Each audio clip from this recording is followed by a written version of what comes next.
Welcome back to Yahtzee Tries, where first of all we're going to take a butcher's at Butcher's. I mean, we're going to take a sneaky peek at Creek. I mean, we're going to play Butcher's Creek. Oh, that's the pipe wrench from the art that we thought was a battle droid. Well, some of us thought was a battle droid. You did not. Are those human bones? Where? Oh, that one. Oh, that? Yeah. Checks out. I guess. Could be. Look at your foot. Is that a sprite? That looks Why like is it coming from the middle? It's not even like coming from the left or right. It's just your middle foot. I knew nothing about Butcher's Creek going in, except that it looked a bit like Dusk. And what do you know? It turns out it's by the same guys that did Dusk. Well, stick with what works, I suppose. But that's just the beginning of the roller coaster of other horror games Butcher's Creek reminded me of. It starts out being Resident Evil 7, with clueless twat stumbling into Horror House in the woods using VHS tapes to save. The CRT filter on the graphics and the ability to take pictures of things brought to mind Outlast, as did the whole first-person stumbling around vulnerable in the dark thing. Could we just not go down this hatch? Could we just get back to the car? Assume, yeah, this was kind of a bust. Well, why would I try a door? You've already told me that it's locked, game. Are you still jiggling? Are you alive? This is just a bag of garbage. Ooh, hatchet! Even better. Always best to use thing that is actually a weapon. Then when the combat kicked in, it was very heavily influenced by Condemned. The melee focus, the improvised destructible weapons, the kick, the parry, the smashing the teeth out of very sweary homeless people. It's Condemned all the way to the end of the bludgeoning shovel. And the result is a game that struggles to establish an identity of its own. And possibly bit off more than it can chew. Gonna have to box cutter my way out. At least they left the box cutter within arm's view.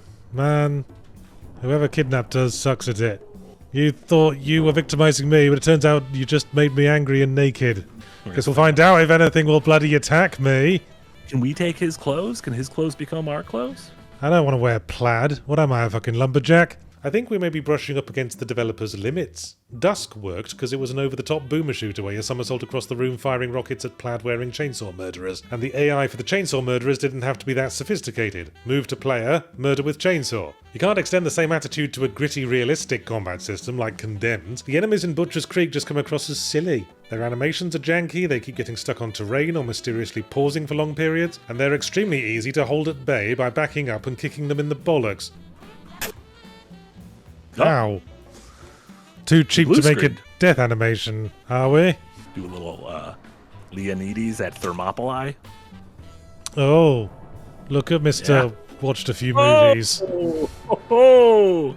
For God's sake, Blonde Peter, we know. Taking pictures of blood splatters heals us. I'll keep doing it.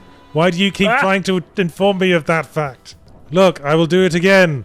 Oh, look, I've been healed. Lucky me. There's some cathartic amusement to be had in the combat, much like there was in Condemned, but the environments are dull, the interface is confusing, and for a game showing influence from so many other horror games, it's remarkable how completely not scary it is. I might be alone and naked in a torture basement, but I'm not going to feel vulnerable if I can fairly easily bludgeon 17 guys to death with a cardboard kitchen roll tube. Ultimate snuff. Perfect. Incredible. Ooh, a sledgehammer.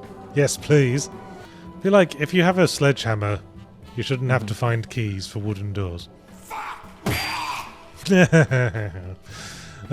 He said fuck with perfect comic timing before I beat him to death. Our second game is Rift of the Necrodancer, which I was eager to try because I have a fondness for rhythm games. I like Guitar Hero, I like Crypt of the Necrodancer, and this is just Crypt of the Necrodancer after the protagonist is teleported to the real world and forced to play Guitar Hero a lot.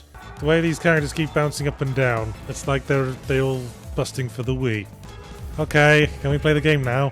Oh, there's 2 more tutorials! Hey, I'm mediocre! Yay! And yet, like a broken metronome, Rift of the Necrodancer just didn't click. It does have a very pleasing art style, but the way the characters all violently pulsate in time with the music was kind of off-putting. The animation implied they were dancing to something really funky, with driving rhythms to get your heart racing, but a lot of the time the music just wasn't that. Sorry. Okay, 1 miss. Suck my dick. Do you want to see what it's like on impossible difficulty? Let's fucking go. What? What's the up arrow? What is all this? Is the up arrow like a block? I think what? It's also unreasonably hard. Yeah, I know, skill issue. But bear in mind I can play Guitar Hero on Expert, and here I was getting fucked up by the earliest songs in the game on the second easiest difficulty. Maybe I was suffering the usual 60% skill drop I get from streaming games, and streaming rhythm games in particular, but I think the issue was all the different kinds of notes and having to remember all their unique behaviours at a moment's notice. Guitar Hero gets pretty intense, but at the end of the day you play a note and the note is played. You don't have to remember that some of the notes have to be played again, 2 steps to the left, as well as whatever more notes are pouring down on you. I'm just gonna hold this for the next half hour.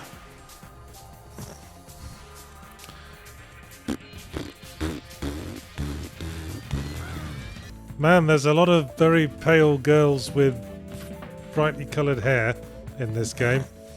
Right, let's do some exercise. 2, 1, bring it on. To get over the seeing the bitch. Oh, still see. 2, Another 1, one. go. Jesus Christ. I don't get it, frankly. Crypt of the Necrodancer broke new ground by taking the Guitar Hero formula into an interesting explorative dungeon crawl setting. Why the fuck would you revert it back to straight Guitar Hero? We've got Guitar Hero. We've also got Rhythm Heaven, incidentally. But in that case, I wish we had a lot more of it. Bollocks. Almost had it. And Katie, one more try. Oh dear. Fine, we'll go to easy. I'm glad you're satisfied by that choice. I'm incredibly Bring satisfied. it on. When will this song fucking end? It goes on and on. It's called on and on because it keeps going on and on. The grand total of 2 minigames we ran into in Rift of the Necrodancer that were imitating Rhythm Heaven were actually rather jolly. More so the first than the second, but still, I wish Rift of the Necrodancer had put its energy into being a Rhythm Heaven knockoff instead of a Guitar Hero knockoff, because there's a lot more of the latter than the former. Oh no, she's evil, because she's much sexier now.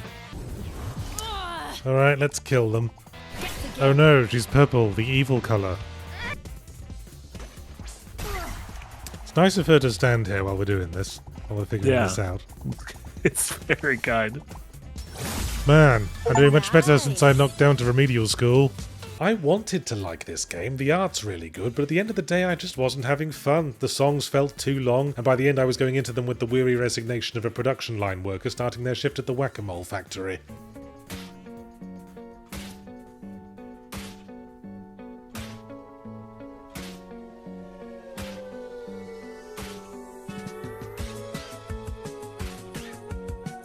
I'm on fire.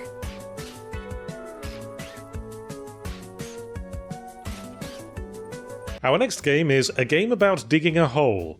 No, that's what it's called. A refreshingly frank take on your classic tech tree 'em up formula. Keep doing the thing so you can get resources to take back to the shop to buy upgrades to improve your ability to do the thing. In this case, dig a big hole in your back garden with a first-person perspective and an electric shovel. Alright, well that was a game about digging a hole. Hope everyone enjoyed it.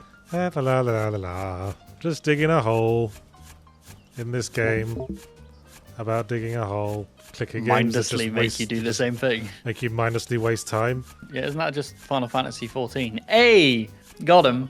A game about digging a hole, or to use the acronym, Agataho, does manage to create that just one more run response that makes you keep coming back to it. It's certainly a very efficient time killer. I barely noticed the hour flying by, and at least at the end of your time with it you have something you've created that you can take a step back from and admire, that is to say, a dirty great hole.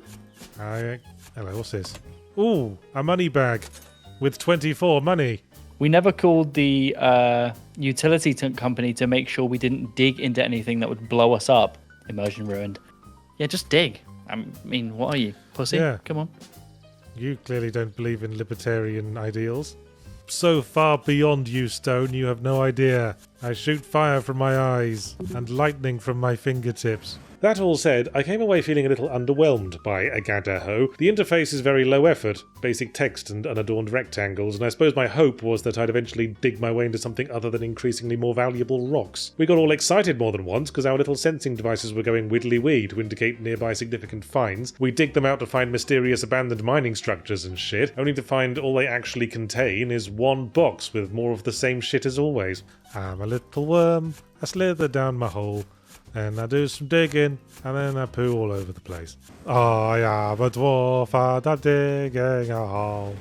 Diggy hole. Digging a hole. Oh yeah, all this fucking shit for me. What is that? Oh my goodness. We've hit pay dirt. Let me in. Let me in. Is that one little nub? Stupid red faction terrain engine.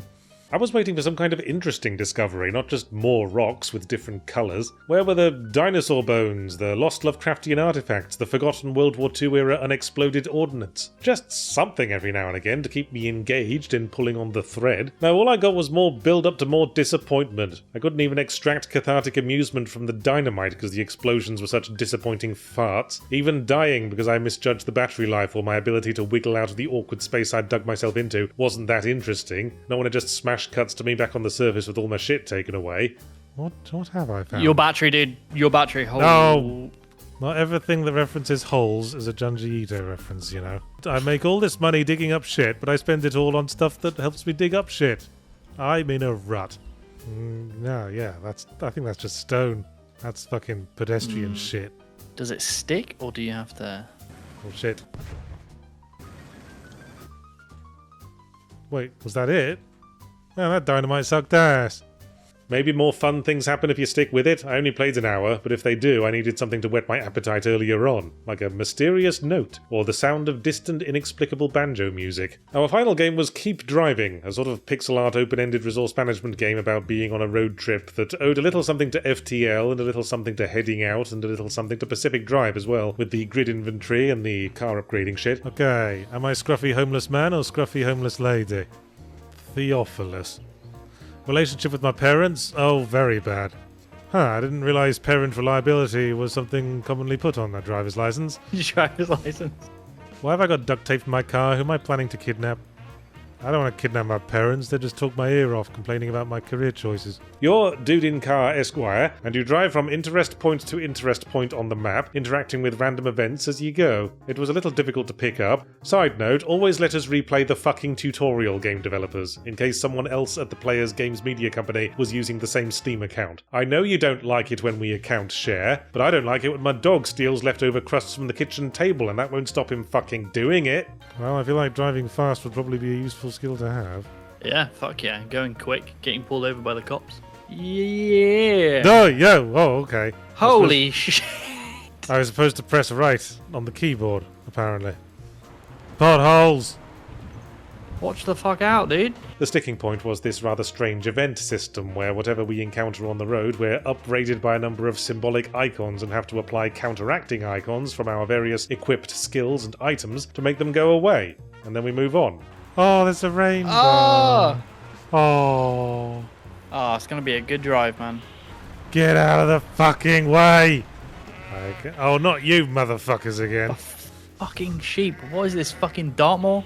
As I say, it's a resource management game, and when you break it down, this is just an overly elaborate stamina mechanic. But it would be nice if there was a little more context for what exactly we are doing and what these icons are supposed to be representing. Because during, for example, the roadkill event, it looks for all the world like our character just parks their car in front of a dead dog, stares very intently at it for a few minutes, then drives off again. Oh,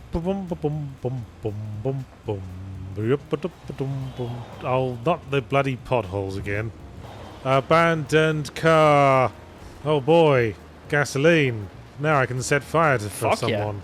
Yeah. Oh, I wish this rainbow would fuck off. It's following you, dude. It's Eldritch. I don't know, I think I might have to play some more of this one. See what kind of story payoff it has in the long run. There's something engaging about the quiet, introspective tone of the game. I'm intrigued by the way we can pick up hitchhikers with names like The Idiot and listen to them wax philosophical to the passing hedgerows. I wonder what other breakout characters are waiting to be discovered. The Bastard, perhaps. The Stupid, Ugly Prick. If there's no battery juice left, what's going to explode? Do you think Dove's named after the soap or the chocolate? It's a great question. My mind went to soap, but now that you said chocolate, it's very possible. As long as you weren't masturbating. I wasn't. I was not masturbating. If I was like a foot shorter, I'd probably be very fat. Yeah. But because I'm 6'5", it all stretches out pretty well. You're stretched across a big old frame. Fuck me! Oh, I beg to differ. Okay. Well, I think I got my feelings across. Fuck me! On the contrary. Fuck you, sir. Remember, radiation always glows green. As long as you don't see glowing green, you're safe. Shut your mouth. Wallace and Gromit is classic. I think not liking Wallace and Gromit is like the fourth sign of potential being a serial killer. After bedwetting, torturing small animals, and setting fire to things. Shut up, music.